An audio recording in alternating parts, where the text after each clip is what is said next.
말씀을 보면은 하나님 말씀이 얼마나 어려운 말씀인지 새삼 느낄 수 있으실 거예요. 오늘 본문 말씀에 10장 1절부터 쭉 제 말씀이 시작이 되다가 신령한 음식을 먹었다. 4절 말씀 보면은 신령한 음료를 마셨다. 뭐를 신령한 음식과 신령한 음료라고 할까? 그런데 갑자기 4절 하반절 말씀에 신령한 반석으로부터 마셨으니 그 반석은 곧 그리스도시라, 이렇게 말씀하고 계시죠. 누가 이 반석이 그리스도인 줄 알았을까? 그렇죠? 누가 이 반석이 구약의 그 누구가 이 반석이 예수 그리스도인 줄 알았을까? 구약의 그 누구가 이 반석이 곧 예수 그리스도뿐만 아니라 유대인들 사이에도 이 메시아란 걸 알았을까? 그리고 더 신기한 것은 사도 바울은 어떻게 이 반석이 그리스도라는 것을 알게 되었을까? 참 저는 이런 것을 접할 때마다 참 신묘막측하다. 뭐 그 이상 할 얘기가 없는 것 같아요. 이거는 해석의 문제가 아니라 하나님께서 주시는 특별한 영감이 아니고서는 어떻게 이 반석이 곧 그리스도다 이런 말을 할 수 있을까? 사람이 아무리 궤변을 한다고 해도 이런 결론에 어떻게 도달해서 이 반석이 곧 예수 그리스도다 라고 얘기할 수 있을까? 저는 하나님 말씀이 참 신비하고 신비한 것 같아요.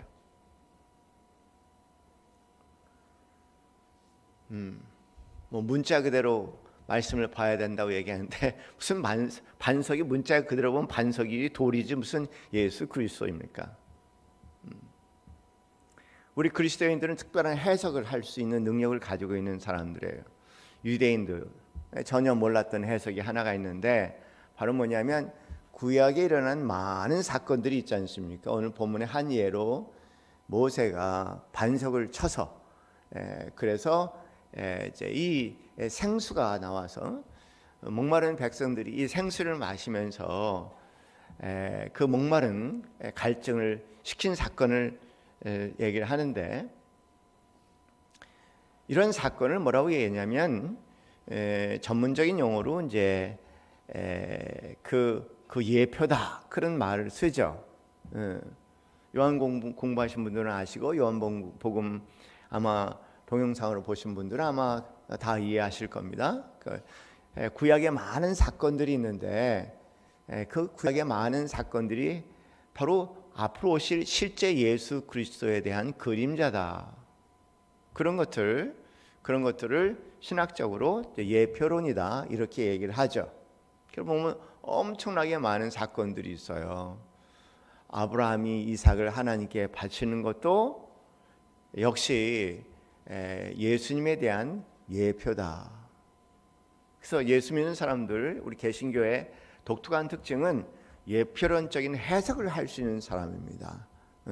구약을 볼 때 그냥 그 사건의 구구절절 뭐 이게 사실이냐 아니냐 그런 것을 따지는 것이 아니라, 예수 믿는 사람들은 특별한 해석의 비밀을 가지고 있는데 그 사건 가운데 늘 예수를 볼 수 있는 특별한 눈을 가지고 있는 사람들이에요. 그런 사람들을 그래서 뭐를 봐도 너희는 예수냐 그렇게 얘기해서 우리를 칭하기로 우리를 무슨 쟁이? 예수쟁이라고 한다. 아멘. 나는 여러분이 예수쟁이 되기를 바랍니다. 우리 삶에 일어나는 많은 일들이 있어요. 그 일들도 역시 여러분의 삶에 예표가 되기를 바랍니다. 그냥 그 일이 아니라 거기에서 그것이 예수님에 대한 그림자다. 실제 예수님에 대한 이야기를 하고 있다. 그런 세상에 대한 구약뿐만 아니라 특별한 해석을 할 수 있는 사람들이 흔히 얘기해서 진골 예수장이다.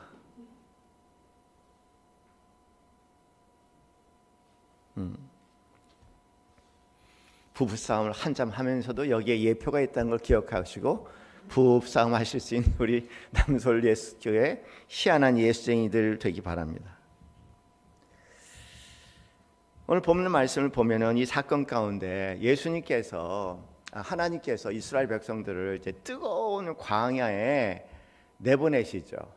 애굽을 탈출하게 하시고, 그다음에 홍해를 건너게 하시고, 그리고 광야를 거치게 하시면서 이제 약속의 땅인 예루살렘을 향해서, 가나안 땅을 향해서 가게 하십니다.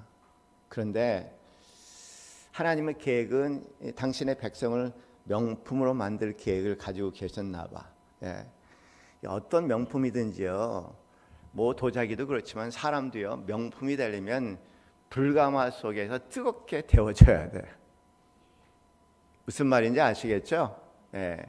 불가마 속에 뜨겁게 데워지지 않은 그것은 물건이든 사람이든 명품이 될 수가 없습니다. 하나님은 당신의 백성을 명품으로 말기 위해서 광야의 뜨거운 불가마 같은 곳에 보내는데, 다 여러분 아시다시피 명품이 되는 건 아니잖아요. 불가마 속에 빗어서 집어넣어도 터지는 놈도 있고 깨지는 놈도 있고 별의별 놈 다 있어서 골라내야 되지 않습니까? 어떻게 보면은 그런 현상이 벌어진 것 같아요. 그 안에서 제대로 훈련 받아서 명품이 되어 있는 사람들이 있고, 자기 성질을 이기지 못해서 혼자 터지고 깨져버리는 그런 그릇들도, 질그릇들도 있었던 것 같습니다. 오늘 본문 말씀은 그들을 낙오자다 또는 하나님께서 멸망케 하셨다, 그렇게 이제 말씀을 하시죠. 그리고 여러 가지 모습들을 오늘 본문에 보여주고 계세요. 본보기로 보여줬는데, 본보기라는 단어도 참 흥미로운 단어입니다. 본보기로 이 사건이 본보기래요. 그렇게 옛날의 사건이 아니라 바로 우리들이 가슴에 지니고 오늘 우리 자신을 생각해 봐야 된다, 그 얘기했죠. 앞으로 세대도 그렇고. 그래서 본보기라고 얘기하는데, 6절 말씀에 7절 말씀 보면은 우상 숭배에 대한 얘기를 나와서 뭐 마음대로 이제 향락의 삶을 얘기하고, 8절에는 음행의 삶을 얘기하고, 9절에 나가서는 또 주를 시험하는 사람까지도 있었고, 그리고 10절 말씀에는 끊임없이 원망하는 사람도 있었다, 이렇게 기록을 하고 있죠. 그런데 이 모든 내용들을 여러 가지로 얘기할 수 있겠지만, 한마디로 그 정리해서 이들의 공통점을 추려내라 한다면 아마 분명한 것은 뭐냐면 우상 숭배일 겁니다. 오늘 본문의 말씀에 우리 13절까지 읽었지만 이 전체 내용을 결론 지으면서 14절 말씀에 그런즉 내 사랑한 자들아 우상 숭배하는 일을 피하라, 이렇게 말씀하시니까 이 본문의 내용은 우리 7절 말씀에서도 우상 숭배라는 단어가 나온 걸 보니까, 그러니까 전체 내용은 우상 숭배의 내용인데, 과연 우상 숭배라는 것이 여러 가지 뭐 헤아릴 수 없이 많으니까 그 나열을 얘기하려면 할 수가 없을 정도입니다. 그 우상 숭배의 본질은 뭘까? 우상 숭배라고 얘기하는 것은 인간이 만들어 놓은 신을 우상 숭배라고 얘기를 하죠. 그 생각하면은 온 세상에 우상 천지야, 그렇지 않습니까? 인간이 만들어 놓은 신적인 대상들, 그러니까 진짜 인간이 만들어 놓은 신적인 대상뿐만 아니라 신이라고 얘기하고는 아니지만은 인간이 만들어 놓은 것에 대해서 우리가 끊임없이 그것을 마치 그 우리의 생명인 것처럼 쫓아가는 그 모든 것들도, 그것도 이제 우상이라고 얘기할 수 있겠죠. 우상이라고 얘기하면은 인간이 만들어 놓은 그 모든 것들을 우상이라고 그렇게 얘기할 수 있는데,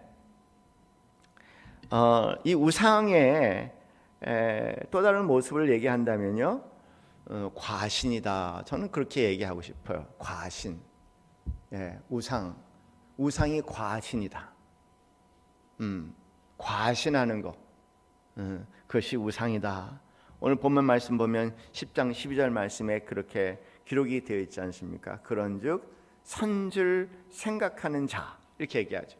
이 선줄 생각하는 자, 내가 뭐나 되었다고 생각하는 자, 내가 대단하고 생각하는 자, 내가 너보다 낫다고 생각하는 자, 선줄 아는 선줄로 생각하는 자를 우상이라고 얘기해요. 과신, 자기 과신. 그리고 아까 말씀드린 것처럼 12절에는 그렇게 말씀하시지만 14절은 우상 숭배를 하지 말아라, 피하라, 이렇게 말씀을 하고 계시죠.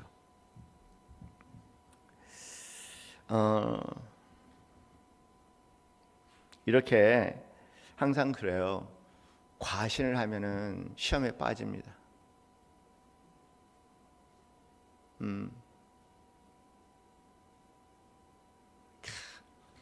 올 초에 제가 아주 우리 중직자 회의에서 작년 말에 회의를 하면서 올해 이런 일을 우리가 해야 됩니다. 막 그랬어. 근데 웬 또 코로나 바이러스야. 아주 작살 내시는구먼 하나님이.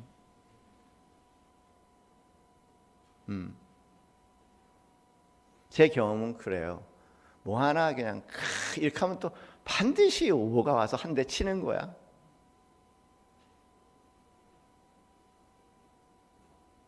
까막고기를 먹었는지 자주 잊어먹어.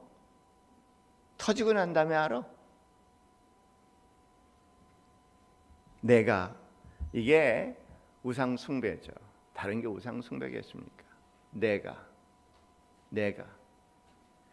자기의 혈기에 빠져 있는 것이 우상 숭배 아니겠습니까?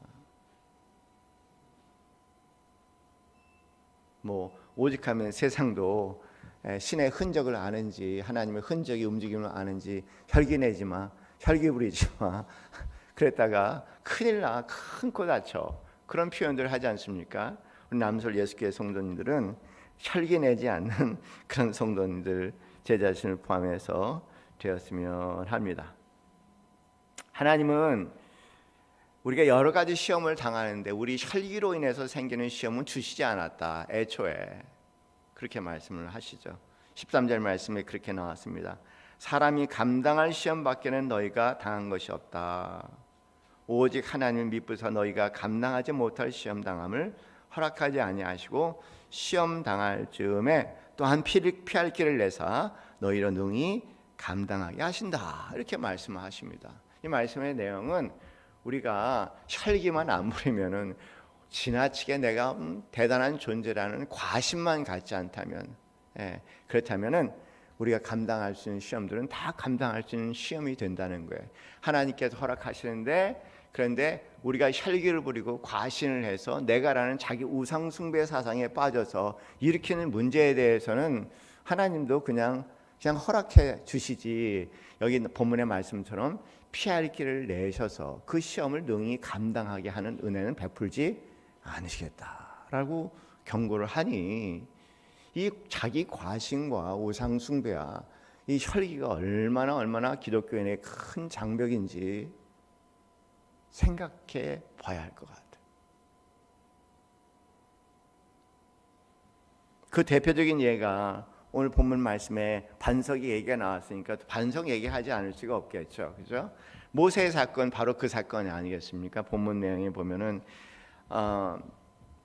모세가 혈기를 부린 사건이 있었어요. 기억하시죠? 민수기 20장 말씀을 보면은 거기에 이제 가나안 땅에 들어가기 직전에 아주 모세가 치명적인 실수를 합니다. 적과 꿀을 흐르는 땅으로 그 백성을 인도하는 과정 가운데 마실 물이 떨어진 거예요. 뭐 여러 가지 상징이죠. 마실 물이 떨어졌다. 그게 마실 물이겠습니까? 우리 인생에 마실 물이 떨어질 때가 얼마나 많아요. 온통 마실 물이 떨어질 때, 한국 상황에 지금 마실 물이 떨어질 때라고 얘기한다면 개개인의 마실 물이 떨어질 때가 얼마나 많습니까? 그랬더니 그 이스라엘 백성들이 이제 모세와 아론에게 몰려왔다. 성경은 그렇게 몰려왔다. 그러면서 모세와 다퉈 말하기를, 우리 형제들이 죽을 때 우리도 여호와 앞에서 죽는 것이 나을 뻔했어. 당신은 왜 여호와의 백성을 이 광야로 끌고 왔어? 우리와 우리 짐승을 여기서 죽일 작정이요? 왜 우리를 이집트에서 이 끔찍한 곳으로 끌고 왔어? 여기에는 씨 뿌릴 장소도 없고 무화과도 없고 포도도 없고 석류도 없고 그리고 마실 물조차 없어. 재미난 표현이 여호와 앞에 그냥 있게 하지 왜 일로 끌고 와서 이 생고생을 하게 만드느냐. 이 여호와 앞에 코람데오라는 단어가 등장했거든. 여호와 앞에라는, 여호와 앞에. 근데 이분들이 생각하는 여호와 앞이라는 개념이 이런 물신주의적인 사상인가 봐. 예, 그냥 물신주의, 자신들이 생각하는 그런 그 물신이라는 거 있지 않습니까? 그걸 그 여호와 앞에라고 얘기를 하는 거예요. 오늘 이 물질주의 세계에 들어가 있는 우리로서 가만히 생각해 보는 것이고, 하나님께서 우리의 삶에 때로는 걷어가시는 것 중에 하나, 물신을 걷어갈 때 우리가 하나님을 향해서 어떻게 대하고 있는가 한번 생각해 보면은 오늘 본문 말씀에 대해서 몇 번 되씹어 봐야 할 말씀인 것 같아요. 어쨌든 그래서 모세와 아론이 그 백성을 떠나서 이제 하나님께 나아갔습니다. 회막 입구로 가서 땅에 엎드려서 기도하기 시작했죠. 그랬더니 하나님의 영광이 나타났습니다. 그리고 그 영광이 하나님께 모세에게 이야기하기를 너와 내 형 아론은 백성을 불러 모아라. 그리고 내 지팡이를 가지고 간 후에 백성 앞에서 저 바위에 대고 말하라. 그러면 저 바위에 물이 흘러내릴 것이라. 그러니까 저 바위에 대고 뭘 하라고요? 말하라. 말하라. 그것도 굉장히 상징적인 의미를, 저 바위에 대고 말하라. 그랬습니다. 그랬더니 모세가 하나님보다 더 성질났어. 하나님은 그 다 아시고 그 바위에 가서 좀 말하라 그랬는데, 왜 또 이 사람이 참 모순인데 다른대로 하나님 앞에 가서 뭘 기대했을까? 이 백성들이 이렇게 못된 백성이니 하나님 성질나지 않습니까? 하나님 말씀하세요. 그럼 하나님이 성질나는 말씀을 하실 줄 알았는데 조용히 말하라 그랬어요. 바위 앞에 가서 조용히 말해라. 그런 여기에 아마 아론의 혈기가, 자기 의의가 들어갔던 것 같아요. 그래서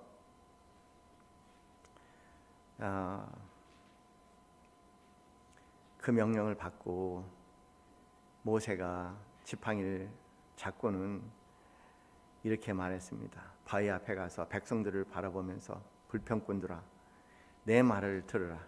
당신들을 위해 이 바위에서 물이 나오게 하면 되겠느냐? 그렇게 얘기하면서 너희는 나를 믿지 않고, 흥미로운 표현이죠. 너희는 누굴 믿지 않고요? 나를 믿지 않고. 왜 이 표현을 쓸까? 하나님을 써야 될 텐데. 너희는 나를 믿지 않고 백성 앞에서 나를 거룩히 여기지 아니하였나요? 그러므로 너희는 내가 약속을 주겠다던 그 땅, 죄송합니다. 그리고 난 다음에 불평꾼들아 그렇게 하고 지팡이를 들어서 2번이나 바위를 내려쳤죠. 그리고 그 모습을 보면서 하나님께서 모세와 아론에게 너희는 나를 믿지 않고 백성 앞에서 나를 거룩히 여기지 아니하였다. 그러므로 너희 내가 약속을 주겠다던 그 땅으로 백성을 인도하지 못할 것이다. 그렇게 결론을 내렸습니다. 여러분, 이 여러 가지 사건들이 나오지만 여기 모세 사건도 나오는 거죠. 우리 예수 믿는 사람들은 그 특성이, 우리 한국 사람들의 정서는요, 뭐라고 그러죠? 한국 사람들은 뭐라고 그러죠? 뭐라고 그러죠? 그 라면 끓여 먹는 거. 양모? 아니, 난 모르겠다. 하여간 금방, 너무 비유도 잘해. 재미난. 하여간 조금만 떼면 금방 활활 타고 뜨거워. 그 예수 믿는 사람도 한국 사람을 못 이기나 봐. 저는 개인적으로 보면은 예수 믿는 사람은 좀 쿨해야 된다. 좀 쿨해야 된다. 원래 여기 반석의 얘기가 나왔지만 예수 믿는 사람들은 뭐를 마시는 사람이에요? 생수를 마시는 사람이야. 예수 믿는 사람들은 반석에 생수를 마시는 사람들 아니겠습니까? 그 생수가 뭘 할까 도대체? 뜨겁게, 인간적으로, 한국 사람적으로 뜨겁게 막 달아오를 때 그 예수의 생수가 우리를 쿨하게 식혀줄 수 있을 텐데, 나쁜 일에 대해서 그렇고 좋은 일에 대해서 그렇고 정말 저는 그렇게 믿어요. 정말 예수님이 역사하시는 사람들은 뭐냐면 어떤 상황 가운데서 쿨함을 유지할 수 있는 사람이다. 예수님은요, 모든 존재의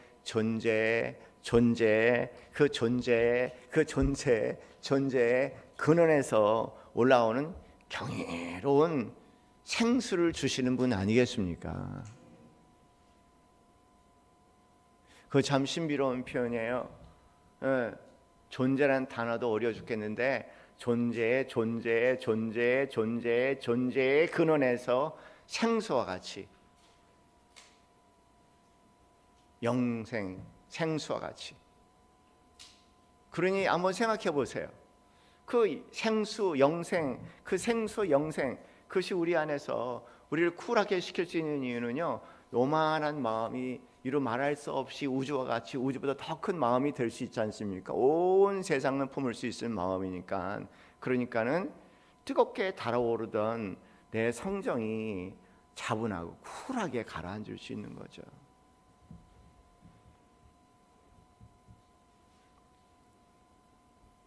달리 얘기하면은 우리가 성령의 열매에 대한 말씀드렸지만 그게 성령의 열매 아니겠습니까? 그분의 생수, 반석의 생수, 반석가신 예수님의 생수, 영원한 생수가 우리 존재의 깊은 곳에서 올라오게 될 때, 그럴 때 그 자체로 우리는 성령 충만이라고 얘기할 수 있고, 그 성령 충만을 구체적인 표현으로 얘기하면 성령의 열매라고 할 수 있으니까, 사랑, 실학, 화평, 오래, 참음, 자비, 양성, 충성, 온유, 절제라는 그런 신기한 성령의 주스가 깊은 곳에서 우러나와서 우리의 영혼을 식힐 수 있으니 뜨겁게 달아오던 인간적인 한국적인 성정도 쿨해질 수 있다는 얘기죠. 쿨한 사람 되시는 우리 남솔 예수교회 성도님들 되시기 바랍니다. 이게 뜨거운 데는요, 뜨거우면 안 되잖아요, 그렇죠? 어떤 문제가 생기면 사람들이 뜨거워져. 그런데 문제도 뜨거운데 사람마저 뜨거운데 나마저 뜨거우면 뜨거운 데서 뭘 해결이 되겠습니까? 그냥 불과 불을 지피고 불에 불을 지피는 것뿐이지 아무런 해결책이 없어요. 그럴 때 우리 남설교회 성도님은 주여라고 얘기하면서 점점 쿨한 사람들이 되기 바랍니다. 뜨겁게 불같이 사람들이 일어날 때, 뜨같이 불같이 이슈를 가지고 일어날 때 주여, 주밖에 없습니다. 네, 주밖에 없습니다. 그런 쿨한 부모의 분들이 되셨으면 좋겠어요. 부부 사이도 그래요. 나는 그 단어 좋아해. 부부 유별이라. 네, 부부라고 함부로 대하면 안 되죠. 함부로 대하면 안 됩니다. 부부 유별이다. 거리가 있어야 된다는 거예요. 부모와 자식 간에도 거리가 있어야 돼요. 사람과 사람에도 거리가 있어야 돼요. 당연히 우리와 하나님 사이에도 거리가 있어야 돼. 그 거리가 얼마나 먼지 아세요? 하나님은, 여러분, 하나님의 또 다른 이름은 타인이란 뜻입니다. 하나님은 절대적인 타인이에요. 인간이 아니라 그런 뜻이죠. 하나님은 굉장히 우리하고 거리가 멉니다. 그래서 가까스로 예수님께서 중보자로 중간에 들어오셨죠. 그래서 하나님을 보고 우리는 두려워하라. 그러나 인간 사이에서도요, 그런 거리가 있어야 돼요. 서로에 대한 두려운 마음, 서로에 대한 존중의 마음이 있어야죠. 부모와 자식 간에도 그래요. 아내가 내 것도 아니고 남편이 내 것도 아니고 부모가 자식이 내 것 아니죠. 하나님이 내 것 아니죠. 하나님도 우리를 존중하시죠. 그래서 거리라는 것이 있어요. 거리를 두어라. 사실 인간과 인간 사이의 거리는 분명합니다. 왜냐하면 예수 믿는 사람들은 분명히 거리를 두어야 돼, 인간관계 가운데. 왜냐하면 너와 나 사이에 항상 뭐가 있어야 될까? 예수 믿는 사람은 예수님이 계시잖아요, 그렇죠? 너와 나 사이에 항상 예수님이 있어요. 그러니까 우리가 상대와 얘기를 하고 있을 때도 상대와 나 사이에 예수님이 안 보이면은 이미 거리가 없는 거예요. 그럼 반드시 문제가 일어납니다. 오늘 보면 사실 우리가 계속 보고 있는 이 마태복음 그 5장 9절의 말씀, 지난주에 함께 봤죠, 그죠? 화평케 하는 자는 복이 있나니, 그들이 하나님의 아들이라 일컬음을 받을 것이며 이 화평케 하는 자는 거리를 둘 줄 아는 사람을 얘기하죠. 거리를 둘 줄 모르는 사람은 절대 화평케 하지 못합니다. 할 수가 없어요. 더 뜨겁게 만들지. 뜨거운 사람을 더 뜨겁게 먹고 상황을 더 뜨겁게 만들지 쿨하게 문제를 해결해 나갈 수 있는 그런 능력이 있는 사람은 아니죠. 그래서 기도합시다. 기도하는데 그 기도는 다른 게 아니라 나와 그대 사이에 항상 예수님이 서 계시옵소서. 내가 이렇게 말하려고 하다가 이렇게 행동하려고 하다가 그대와 나 사이에 예수님이 서 있다면 그렇게 하겠습니까? 알고 보면은 이 화평케 하는 자는 바로 나와 그대 사이에 예수님을 묵도할 수 있는 자고, 그리고 내가 묵도하고 바라보고 있는 사이에 예수님께서 그에게 하시는 일을 바라보면서 살아계신 하나님을 증거할 수 있는 사람들, 그런 사람을 화평케 하는 자다. 하나님의 아들이라 일컬음을 받을 수 있는 자다. 오늘 이 본문의 말씀은 우리와 그렇게 연결이 됩니다. 여러분, 어제 나는 또 그런 강의는 또 처음 들어봐. 뭐냐면 강의하는 팔쪽이나 주고 강의한 한 군데도 건들지 않으시고 끝났어요. 그렇잖아요. 이렇게 참여하신 분은 알지만 또 상대적으로 그분이 열심히 전하려고 했던 것이 저는 뭔지 알 것 같아요. 그냥 풀꽃 하나 자세히 보아야 예쁘다, 오래 보아야 아름답다, 너도 그렇다, 그거 하나 전하려고 버벅버벅 거리다가 끝나신 것 같아. 난 모르겠어요. 여러분 어떻게 느꼈는지. 그거는 읽을 수 있는 거고 저는 그런 면에서 오히려 더 다행스럽다는 생각이 들어요. 읽어서 알 수 있는 것보다 엑스트라로 오히려 더 주셨다고 생각하니까. 근데 그 내용을 가만히 보면은요, 참 많은 내용이 있어요. 그럴 만합니다. 가만히 내용을 보면은요, 저는 이 내용만 가지고 책 한 권을 써볼 수 있을까 할 정도로 많은 내용이 담겨져 있는 그런 한 편의 시입니다. 그런데 여기에서 저는 거리라는 걸 느낄 수 있었어요. 그러니까 뭐냐면 이 풀꽃을 바라볼 때 풀꽃을 관조했다고 얘기하자. 관조라는 단어입니다. 시인들이 하는 특징 중 하나가 관조죠. 관조는 조용히 거리를 두고 계속 바라보고 있는 것뿐입니다. 그리고 계속 거리를 두고 바라보다가 갑자기 어떤 영감이 떠오르죠. 흔히 얘기해서 그 꽃과 내가 만나게 될 때 거리를 두고 가만히 조용히 계속 바라보고 있는데 어느 순간 뭔가 그 꽃과 내가 본질적으로 부딪히고 만나는 순간이 있을 거예요. 그때 뭔가 영감이 떠오르고 그 순간에 써대는 것이 저는 시가 아닐까 그런 생각을 하죠. 그런 면에서 우리의 삶이 그래요. 우리는 예수님이 계시기 때문에 보다 더 관조적인 삶을 살 수 있다. 너와 나 그리고 뜨거운 상황에 조용히 주님 관에 모셔놓고 관조하며 있을 때 주님께서 주시는 단 한마디의 영감 어린 말이 너와 나의 생명과 그리고 살아계신 주님 증거하는 그런 복된 시간 되지 않겠습니까? 늘 생소 같은 주님 안에 깊이 들어가셔서 그 생수를 맛보시면서 이 시대에 정말 필요한 화평케 하는 자 되시기를 주님의 이름으로 축원합니다. 기도하겠습니다. 하나님, 모든 것 다 내려놓고 모든 것 잊어버리고 오로지 주님만 묵상하며 찬양하며 찬성하며 기도하며 예배하며 진실로 생수의 기쁨을 누리는 예배 집중자들이 되었으면 좋겠습니다. 하나님, 코로나 바이러스가 사회적으로나 개인적으로나 말할 수 없이 힘들고 불안하고 어둡게 만들 때에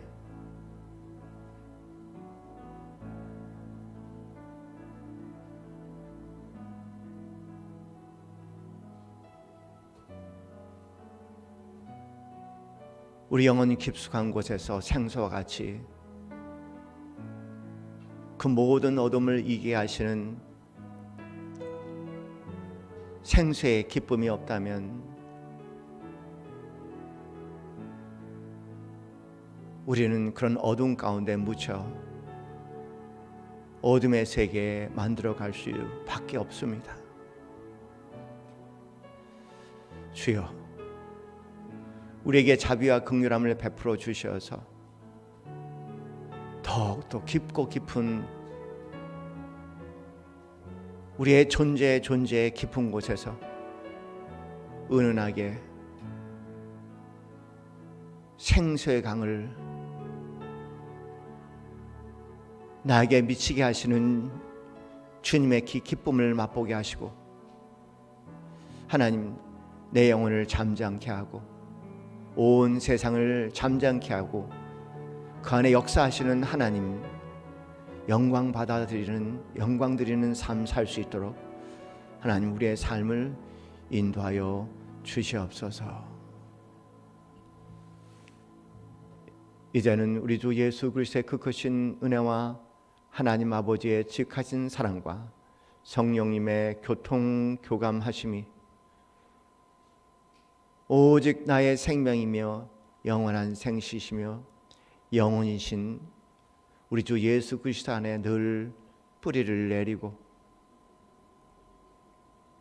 그 생수의 기쁨으로 오늘의 인생의 무거운 짐을 넉넉히 이겨 나가기 소원하는 이 자리에는 모든 성도들 머리 위에 지금부터 영원까지 함께 있기를 간절히 축원하옵나이다. 아멘.